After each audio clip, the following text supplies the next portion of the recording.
Well, welcome everyone to Over It. And I'm so pleased in today's episode, we have Julie Hartman joining us. And Julie is a dear friend of a dear friend. And I'm just learning more about Julie and your amazing business that we'll talk about today. But just really briefly, Julie, you are a new parent educator, you're a certified lactation counselor, and you're a birth doula, which is just really freaking cool. And you have Thank you. this amazing business called Nest Assured. Mhm. And I just want to give you ample time to introduce yourself and definitely want to hear all about your business. And also, as is our thing, to hear just about you as a woman and where you find yourself in your life right now and the landscape of your life, what's going on, what's happening for you. Where would you like to start? Yeah, thank you. Thank you, Donna. Thank you for having me. I'm so pleased to be here and sharing a little bit about myself and my work and my life with you and your listeners. I will, since you started with my work, I'm happy to start with my work. I think it's a very interesting part of who I am. Definitely. The origin of my I started off as a birth doula. I added all those other things, certified lactation counselor and new parent educator, as I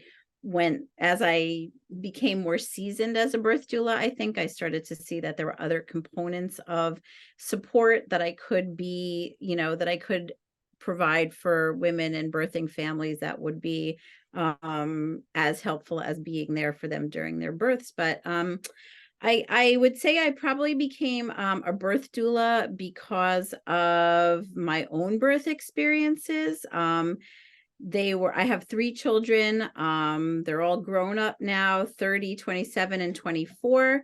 But I would say, even though my kids are the ages that they are, that their births still sit inside my bones in a way that is not I'm not done processing my kids' births, Wow. even though they were decades ago. And I'm self-aware enough to know that, that I wasn't, I don't know what the right word is, satisfied, or I didn't feel complete around the way about the way my kids were born. And I knew I wanted to help other women to feel differently about the way that they birthed, so that they wouldn't feel the same way that I felt, even, years, decades after the birth of their children. I'm so interested in what you're saying. And I think there's so much resonance personally for me around that sense of like things not going the way anyone expected or hoped for. For listeners who might not be familiar with the concept of birth doula, could we Mhm. start there? Could you talk a little bit about, Yeah, yeah, what sure. that is? Sure. Doula is actually a Greek word, and the definition of it in Greek is servant to women. So a birth doula is somebody who serves a birthing person, serves a woman, in the in the prenatal part of her pregnancy, in her pregnancy, her labor, her birth, and in her postpartum. Doulas are trained, but we are not medical professionals. We are more there for emotional support, spiritual support, encouragement, education in the prenatal period, so that in the birthing process itself, there is more understanding and comfort with choices and words and vocabulary and the empowerment that's happening, the feeling strong enough to ask why are we doing this, saying I don't understand, give me a reason for why we are maybe having to make a choice in birth the way that we're having to make it. So my job as a doula was to instruct, educate, inform women and their partners in the prenatal period, so that in the process of birth, they were not only supported by me physically, so pain management, alternative pain management, I would say, so hands-on support of helping physically manage the pain of labor, helping people to realize and understand that that pain had a purpose, that it wasn't just there to annoy and be excruciating, but that pain was bringing their baby out. So helping women sit in the wonder of that and understand that that was happening for a reason.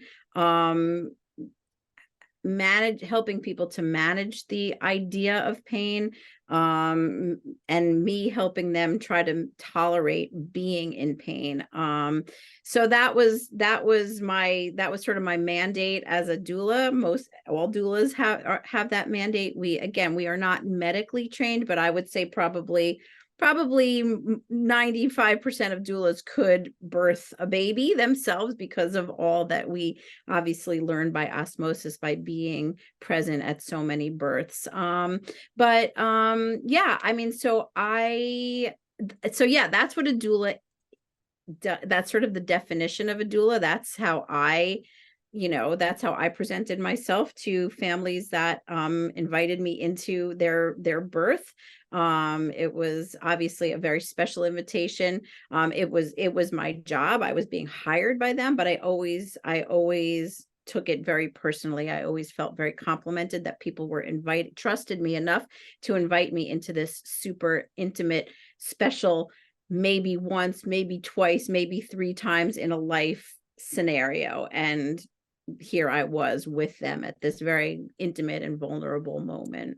I mean, so sacred. And would you be working in concert with a midwife or potentially a doctor in different Yep. settings, home settings, hospital Yep. settings? Yep. Mhm. Yep. So I worked in all those settings. The vast majority of the births that I attended were in hospital settings. So working with nurses and doctors.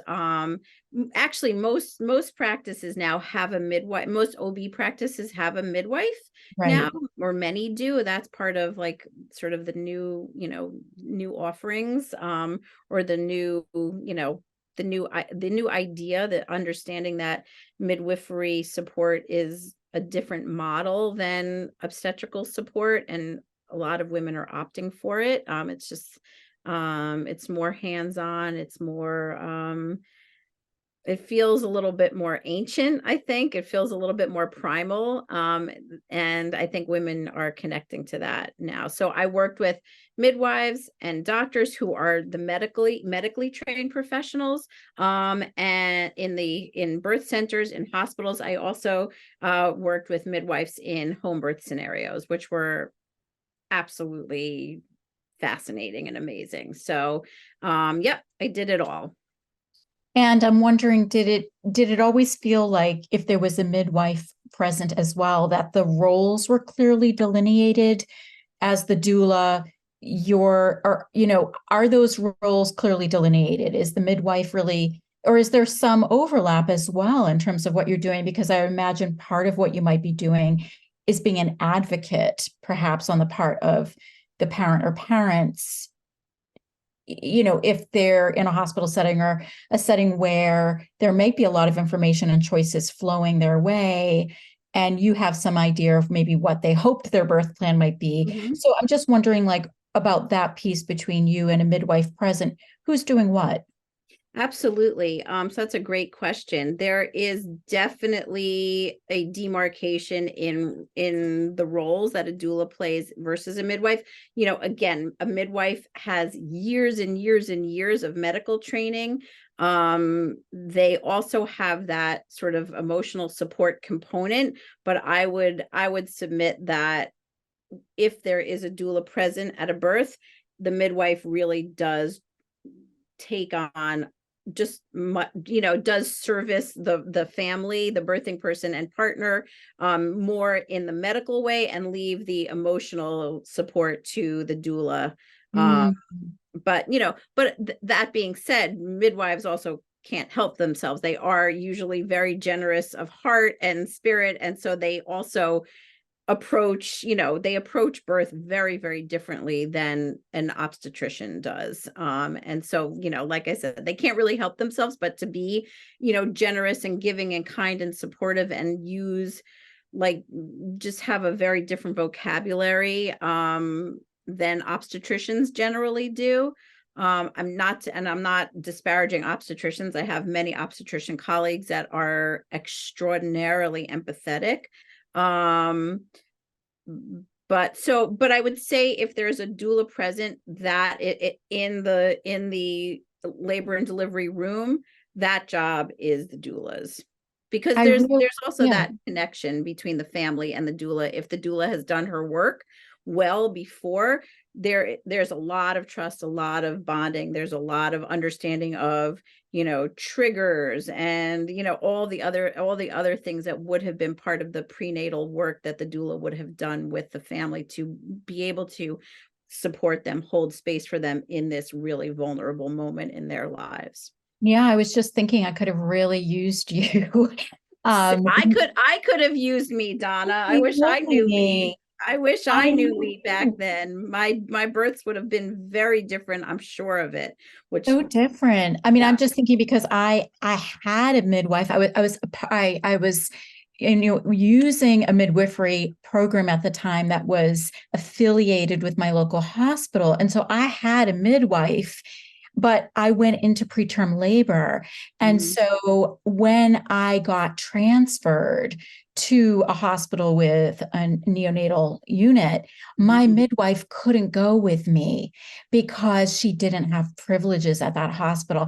And in that whole trauma of that preterm labor, that was the one thing that made me cry, was that my midwife couldn't come. And so Yeah. I was at a high risk, unit at a new hospital without my midwife, and just thinking about and obviously strange doctors. So wow, what it would have been like to have had somebody like you Yeah. that could have been there at Yeah. a super traumatic Yeah. time. Yeah. Just as that like connective tissue between what the movie of your birth looked like versus the Right. reality. Yeah.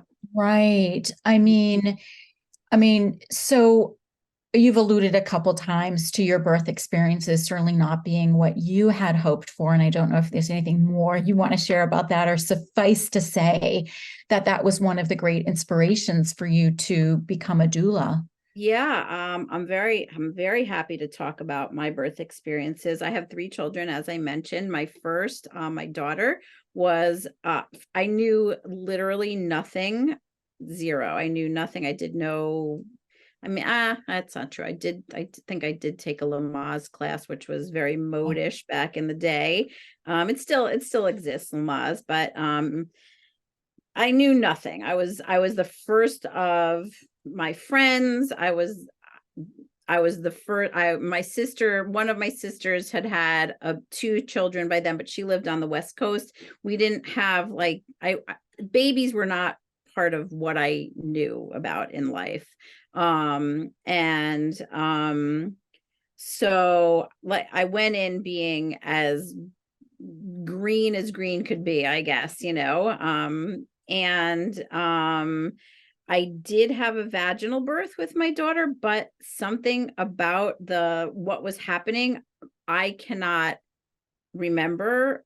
Like about 10 or 15 minutes before she was born and about 5 minutes after she was born, I have no vision of it. I have no memory of it. So that what I was asking my husband. I always ask my husband to like fill in the blanks for me, what was happening, but I don't even think I had enough of an understanding that that was traumatic for me. Yeah. I don't even know what was happening. So the fact that my brain won't let Dissociative me, experience. yeah, let me remember it, was kind of pretty telling. 3 years later, when I was getting ready to have my next child, my son Seth, I was like, okay, that happened then. Now I know a little bit more, just a little bit. I still didn't know that much. I think I knew how to get pregnant and that was it. I wanted a mirror. I wanted my husband to like record. We had like they weren't going to let us use like a video recorder because that was like a malpractice situation. But I wanted like a tape recorder so I could hear what was happening and replay that for myself. But the mirror was really important to me. I wanted to like visually imprint this on Mm. my brain.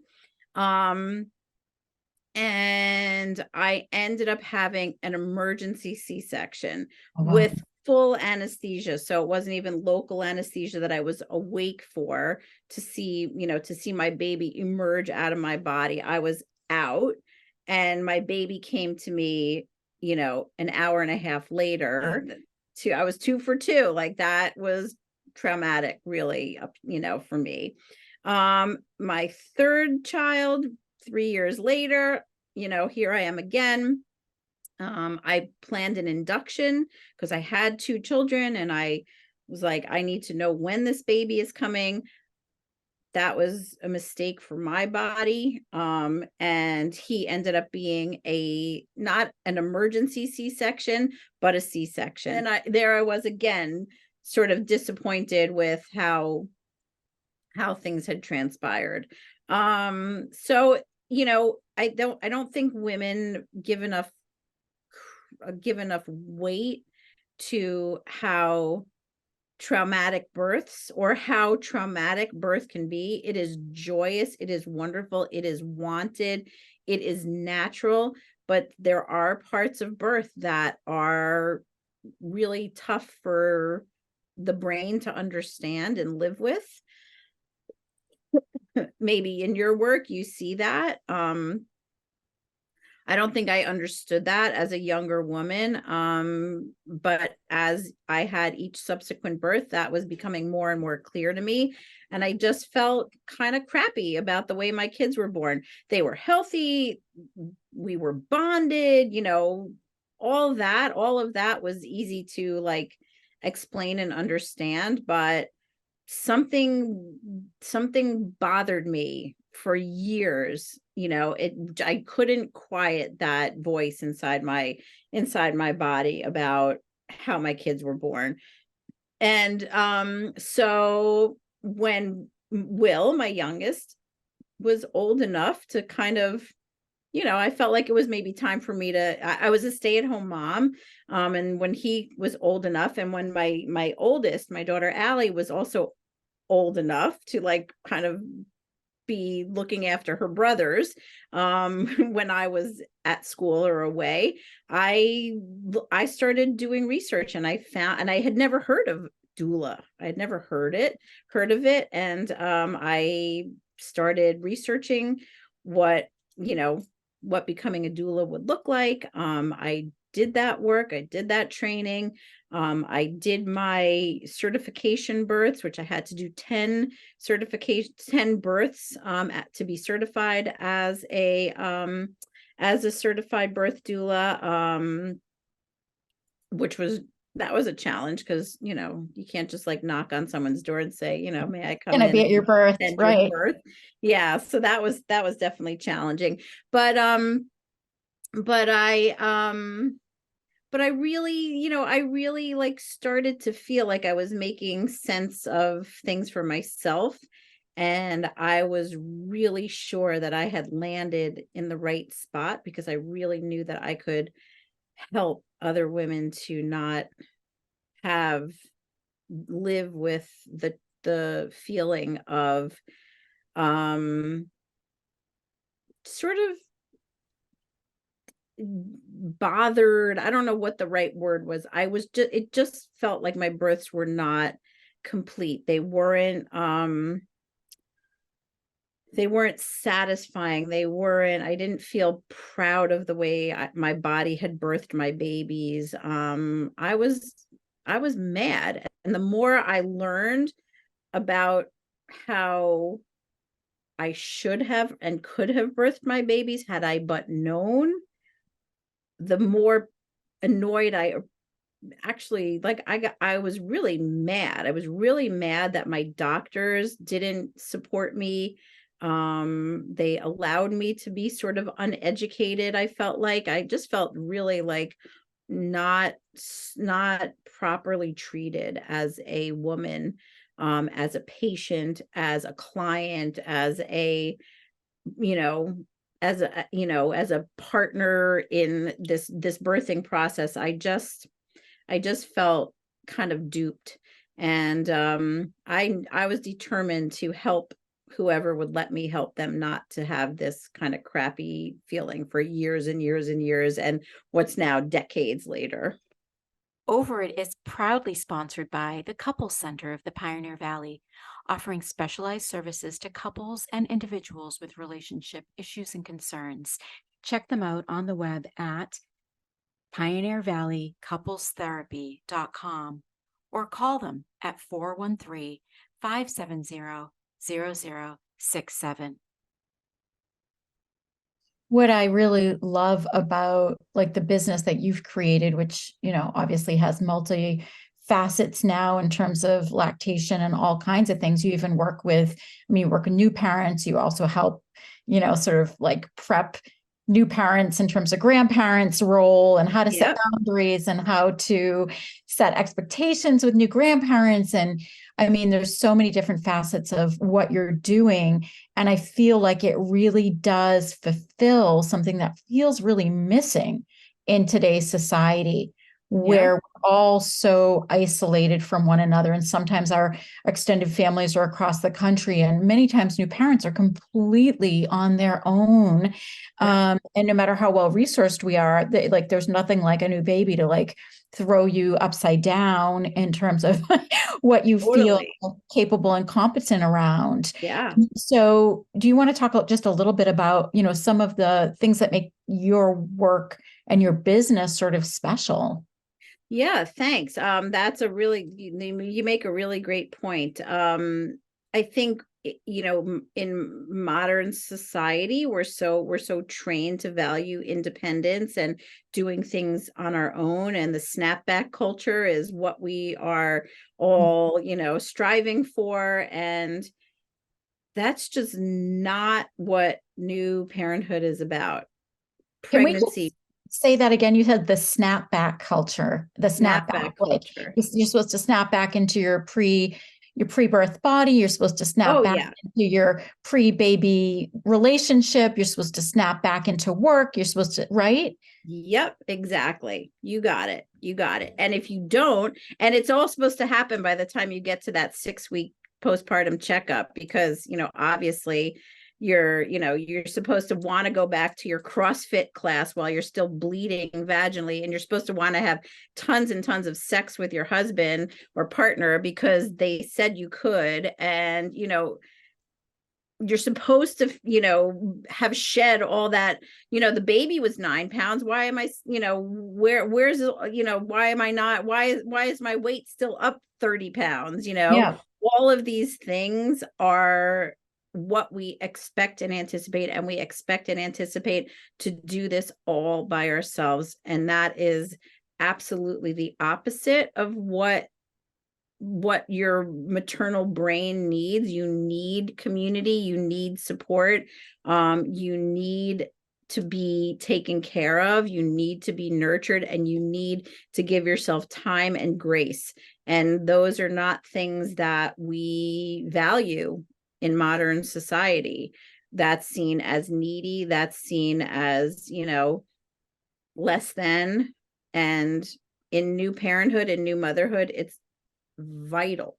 It's absolutely vital. And so, there, a lot of what I do is educate people on the need to give themselves time, give themselves space, learn this new person that they grew all these months. And, and by the way, if you don't feel like that person right away, that's okay. You don't. This is, there's a lifetime ahead of you together, but you are learning your new role right alongside of learning your new baby, and learning this new person in your life, and learning now who you are as a family of three, as a postpartum group of three, if that's your family dynamic. There's so many changes and so many ways that we could use support, but it's just not, we're not trained to understand that. And unfortunately we feel reluctant to reach out for help. And But there's so few resources.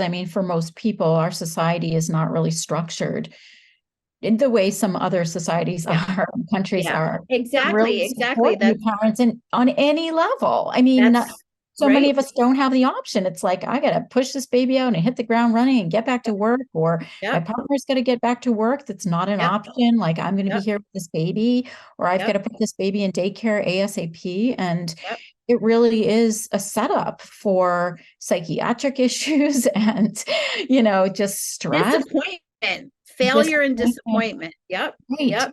I mean, Right. when you, it's so true, Donna, like saying societally, there are societies, there are cultures that the norm is f- that for the first 40 days postpartum, mom and baby are literally in bed together, snuggling, bonding, cuddling, learning how to breastfeed, sleeping, and literally being fed, being brought foods. That there's a cookbook called The First 40 Days.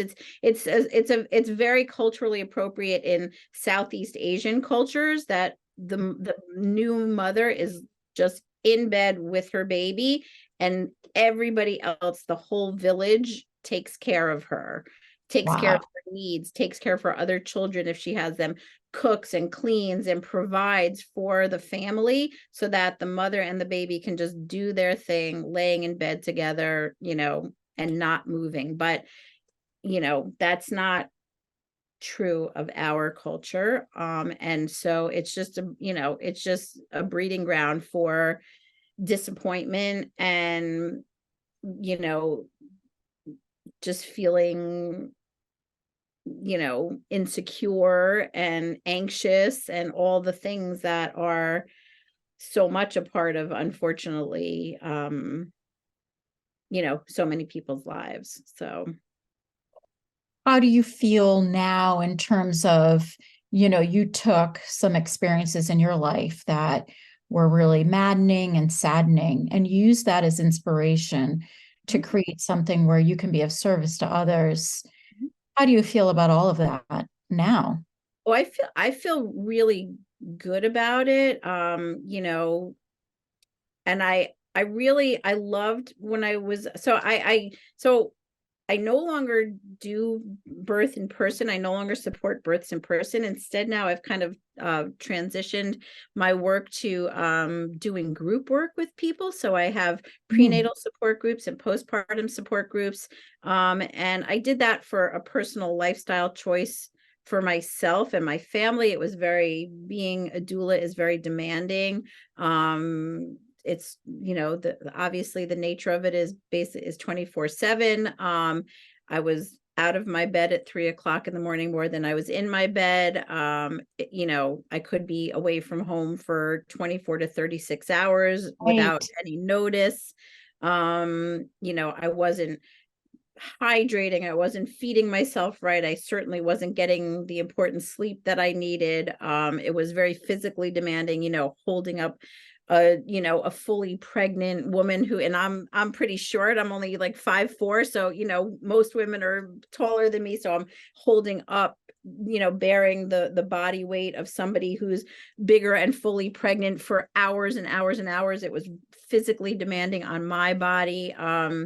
I didn't think it was sustainable as I got to be older. Mhm. And so I vectored, and this happened right at the beginning of COVID, really, to doing support groups. So I feel really good about the fact that I am still able to um, educate people, inform people, and I get to do it. Before I was doing it one family at a time, and now I get to see, I mean, my groups are still very small and intimate, but I get to do it, 6 families at a time or 8 families at a time, and they get to support each other. And that is Well, that very, becomes a very community powerful. building, right? Yeah, That's that's huge. really powerful. So just normalizing all of it is pretty much what I do. So I feel really good about where I am, where I've evolved to doing the work that I'm doing now. I really love leading groups. I feel really good about the ability to make, even though I do everything on Zoom, I really pride myself on bringing a lot of intimacy to the group, so that the women feel really comfortable with each other. And and they're learning a ton along the way. So I feel really, really good about that. I love that. And I'm just also thinking about your evolution in terms of your own womanhood and your life. I know that you're going through a massive transition right now with empty nesting, right? For the Yeah. first time.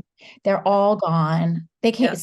some they came and go, they came and went, but now they're Yes, they came all and went. They did. They came and yeah. went, but now they're all on their now they're all on their own. Yeah. Not on their own. They don't live with us anymore. Right. They're- And now it's just you and the hubs at home. Yep. And Yep. this Which is is a fairly big new. transition, a huge transition. Maybe you're too on top of it right now to really get a perspective, but what is that like so far? Yeah. First I'll say that I'm super happy that my kids are independent and have the infrastructure, have the mental, the fortitude to be able to live outside of the very protective, nurturing environment of our wonderful home life. And I enjoyed living with my kids as adults. Um, for the most part.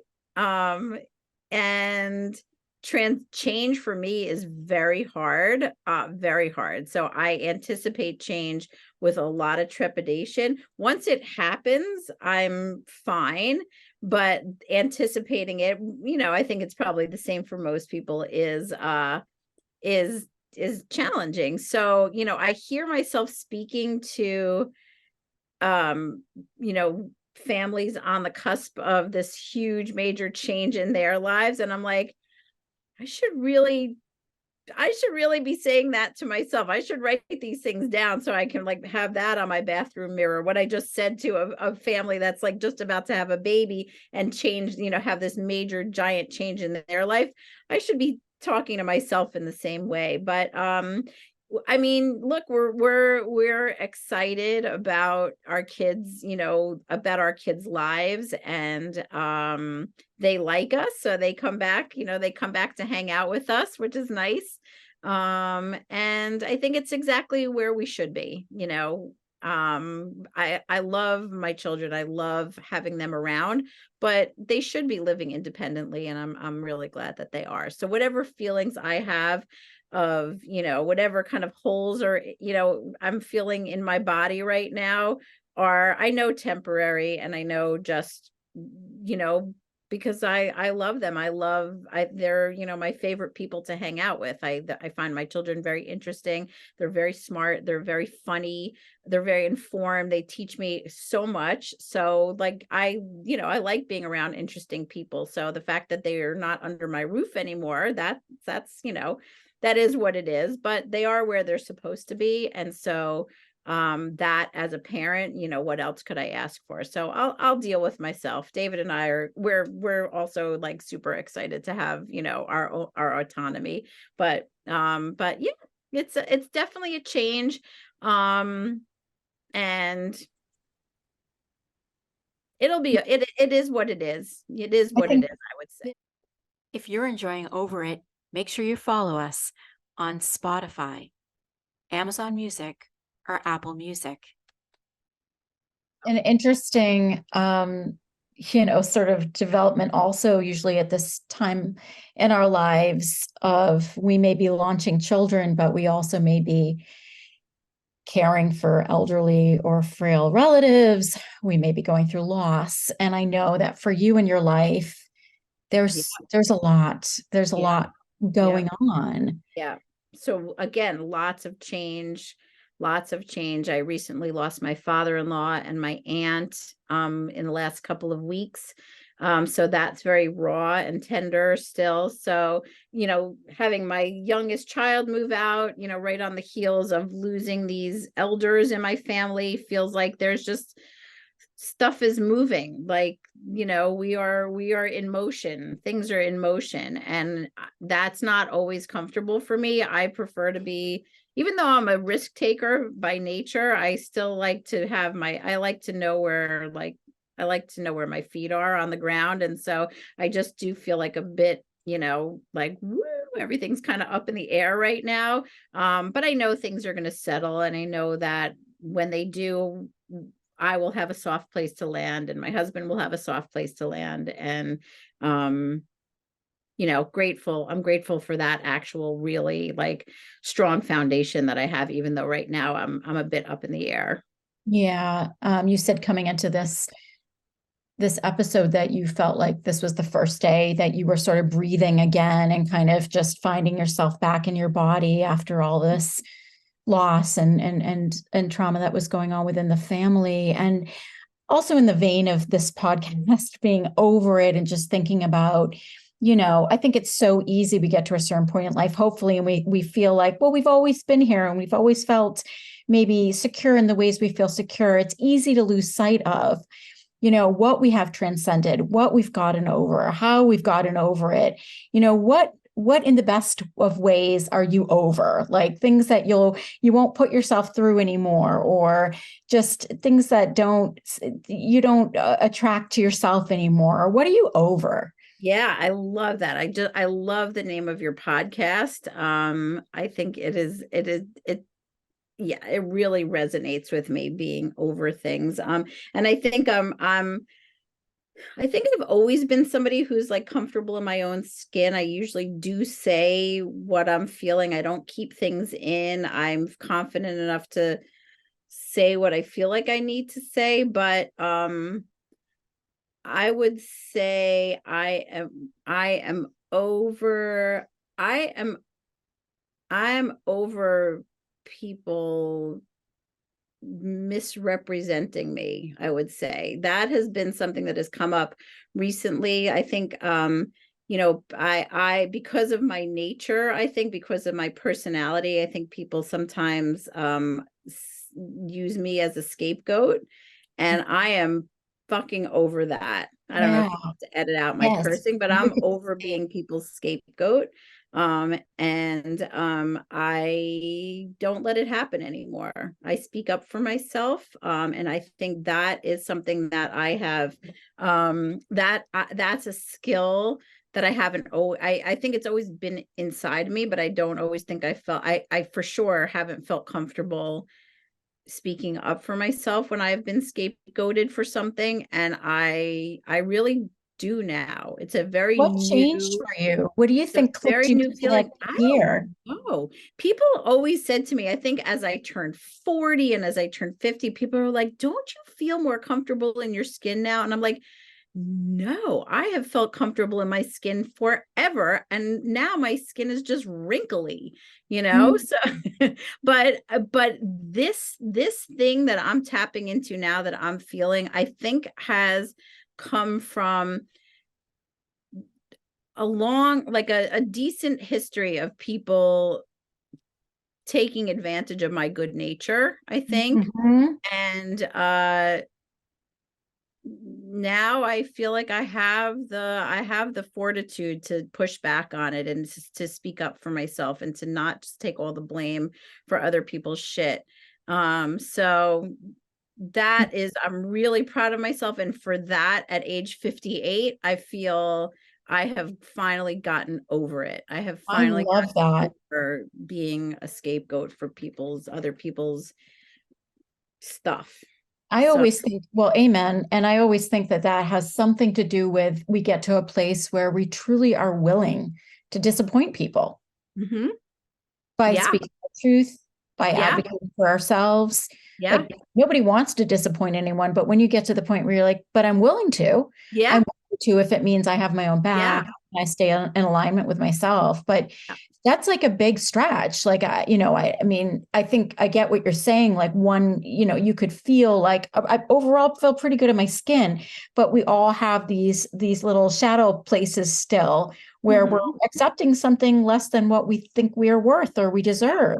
yeah. So I'm super excited for you that you're Yeah, over thank that. you. It's like I'm definitely try I find I hear myself trying that. I hear myself being more and more comfortable with this new realization, and I'm proud of myself for it. It is uncomfortable though, it definitely, because it's not like, historically I haven't been a person that, you know I think most people think of me as like a, a kind of a tough, like I wouldn't take, I Yeah. wouldn't take shit, but I have taken a fair amount of shit in my life, and I don't do it anymore.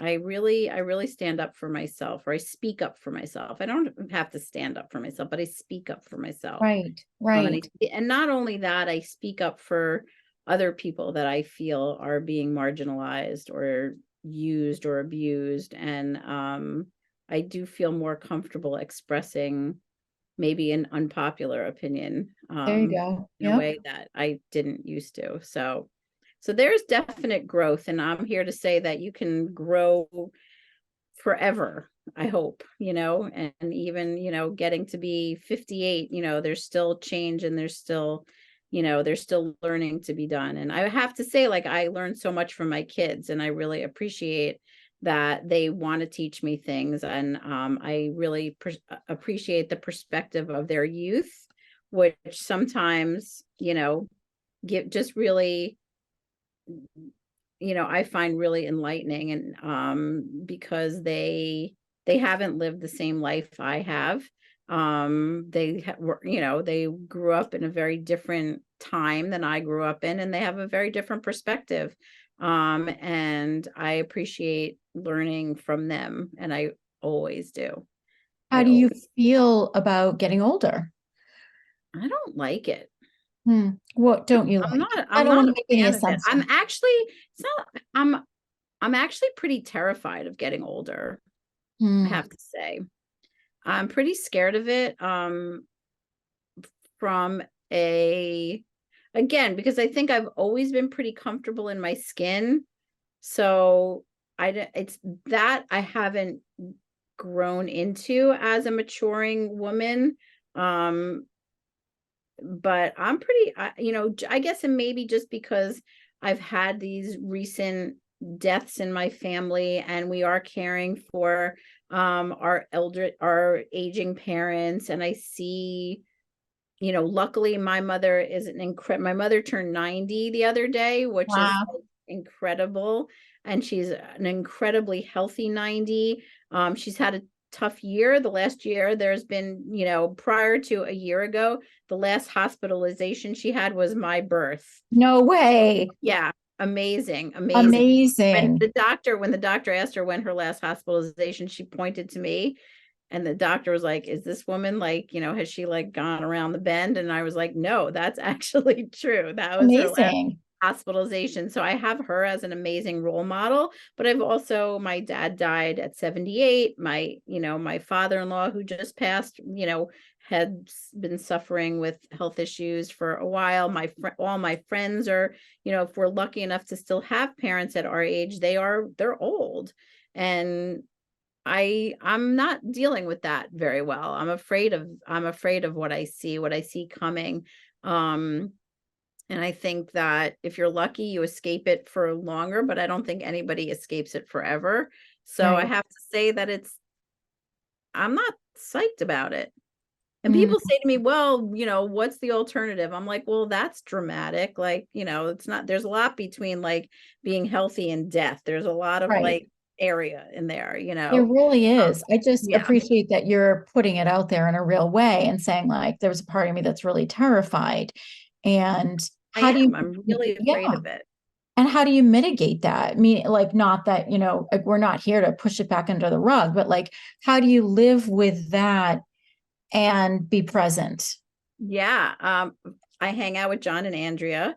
Our mutual friends who are very youthful and playful, We're like very you. youthful and fun. Yeah, I mean, I do things, David and I do things that we love. We're very active people. We love live music. We love to ski. We love to hike. We love to be outdoors. I mean, like I said earlier, I am inherently a risk taker, and I think that gives me like a bit of excitement in my, a bit more excitement in my life. As if if I weren't that, I would have maybe live a more whatever quiet life. But I do like to try new things. I love to travel. So, we're going to keep doing that, but I see that, we're going to do that forever, I hope. but I'm beginning to see that there's a finite amount of time that I'm going to be able to do a lot of things, and I'm nowhere near there yet. I realize that, but I see that there's a time that Mm. starts to become more difficult, and that time is sooner, that time is coming quickly or relatively quickly, and that's what I fear. So I'm like hot to trot. I want to do everything, um but not in like, I also don't want to be manic and crazy about it. I want to like enjoy it also, but I there think it's, yeah, yeah, that's it's the great. very real for me though. The being scared of getting older is very, very real for me. That is real. And I think it's the juxtaposition of this age is sort of like we have so much more gratitude for the time that we have because we know Mhm. it's fleeting, right? So it's like, just being able to wrap our arms around our lives. And I think as much as we can eradicate what's no longer serving us and Mhm. really being present for ourselves and the people who bring us joy is Yep.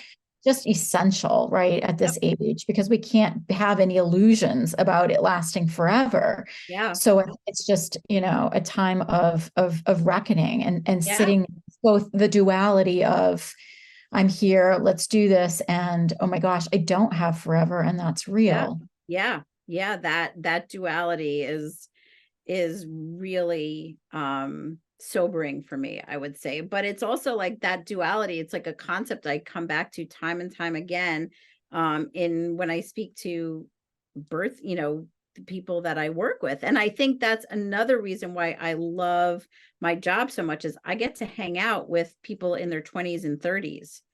And Right. that's awesome. And that, I think, keeps, I feel really lucky to be around so much youth.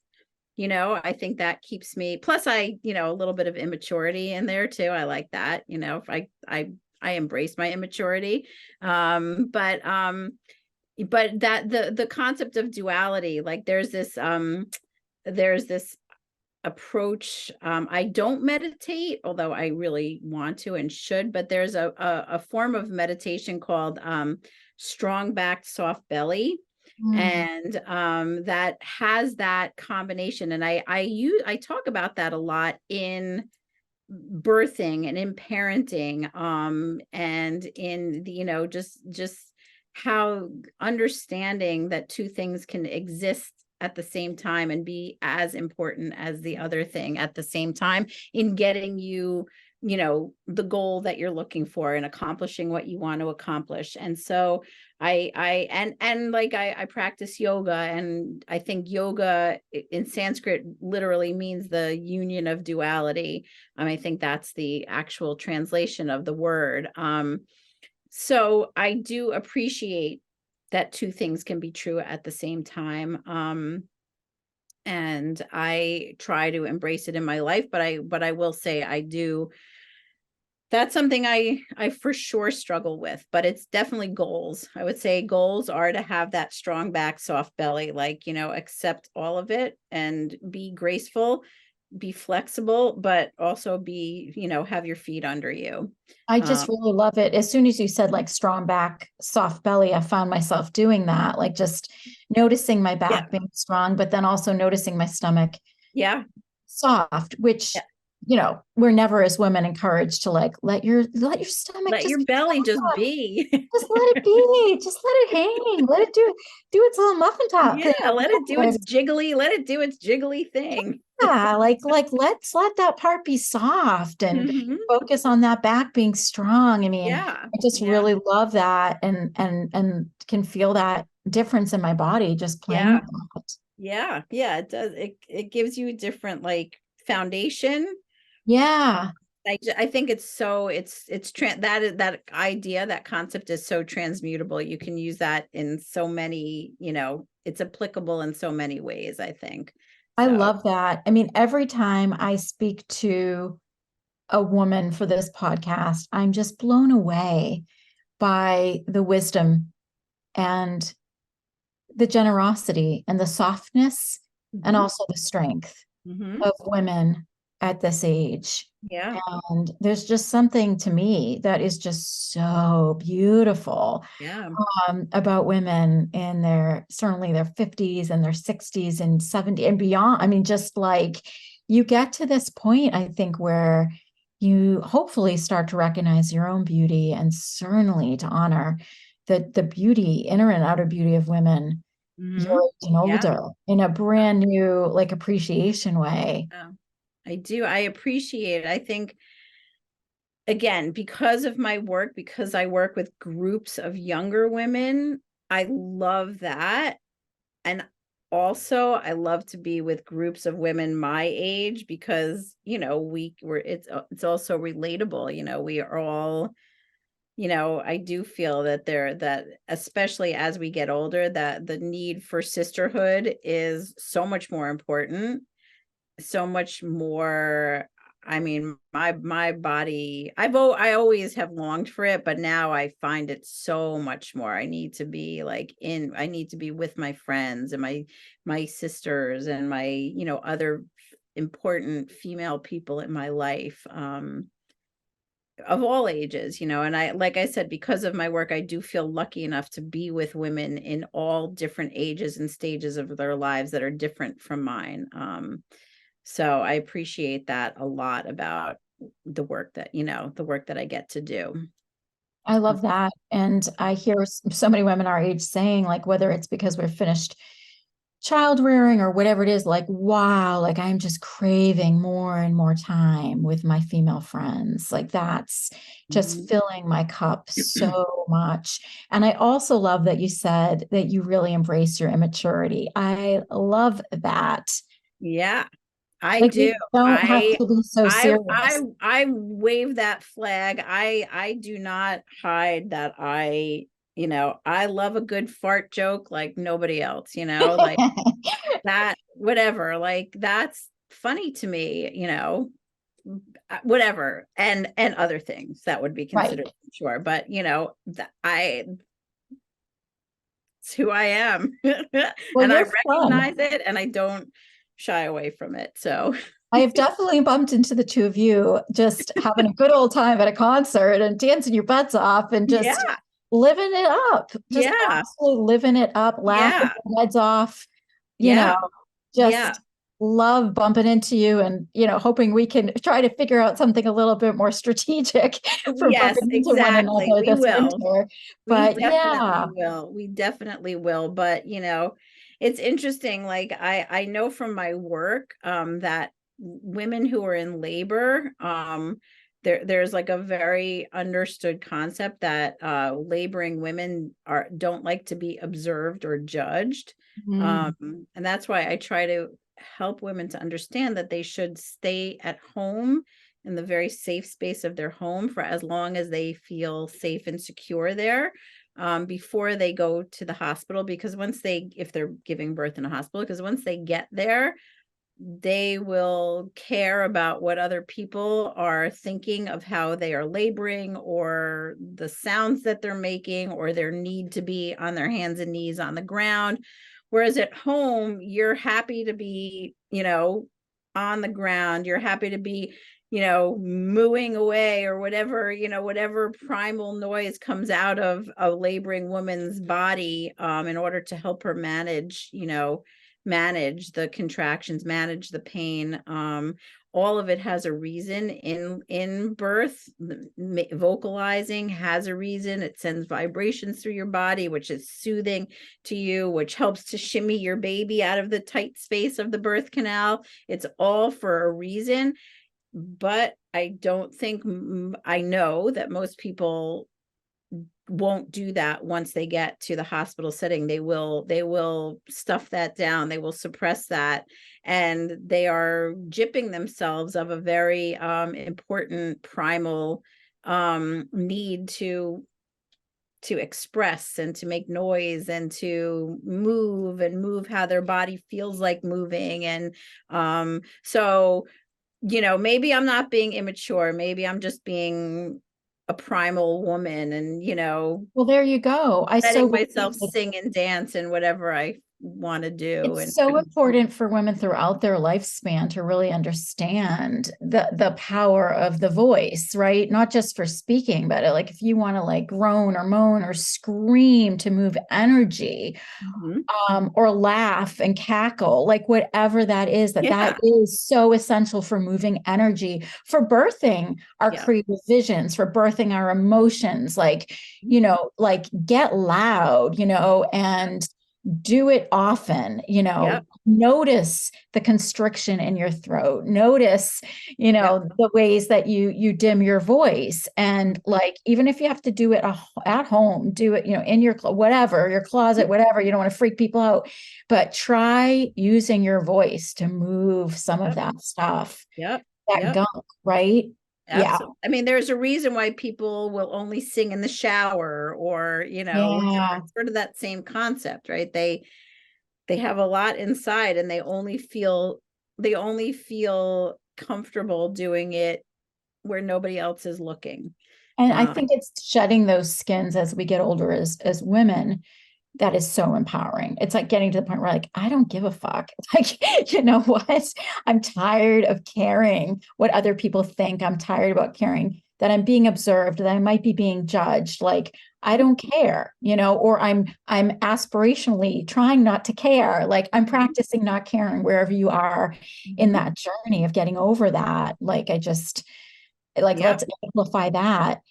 I Yep. just really want to let people know that, they can also find you online at nestassuredwithjulie.com.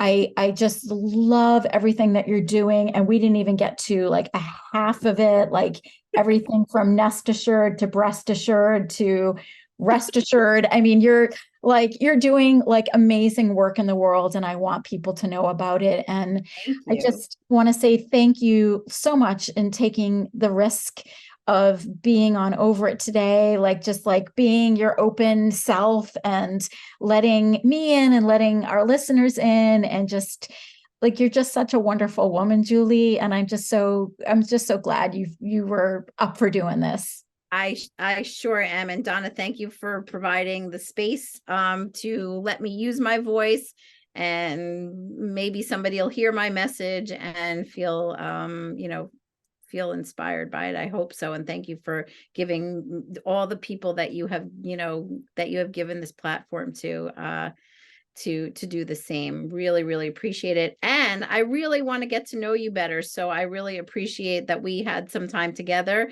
and look forward to more of that in the future. I To agree. I feel like acting immature together. okay, let's be mature together. And on that note, I feel like we should make some kind of joyful noise. What Yes, noise should we make? we should. What should we do? What is your body? What do you feel like doing? Yodel? Awesome. Awesome. I love it. I love you. And I just want to remind our listeners, if you're enjoying the podcast, please like, follow, and share. And we'll see you next time on Over It. Thank you, Donna. Bye, Julie. Control yourself. Don't drink too much. Don't talk too much. Don't look that way. Don't stare at that boy. Don't giggle. Don't wiggle. That's too short.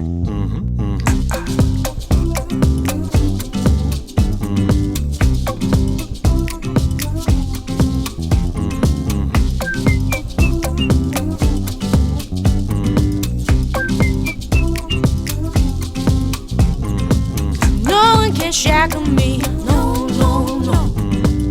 Wait, there's order. No, no, no.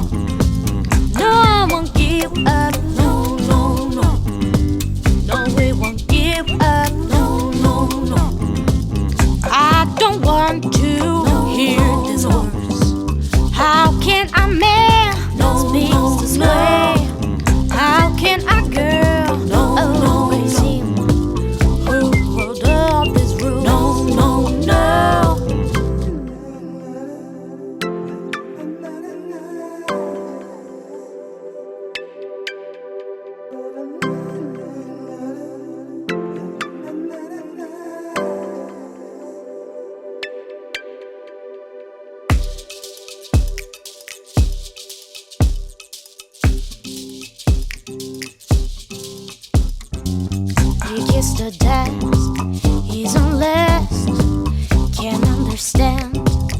He won't give up. He looked that way. He stared at me. Don't giggle. Don't wiggle.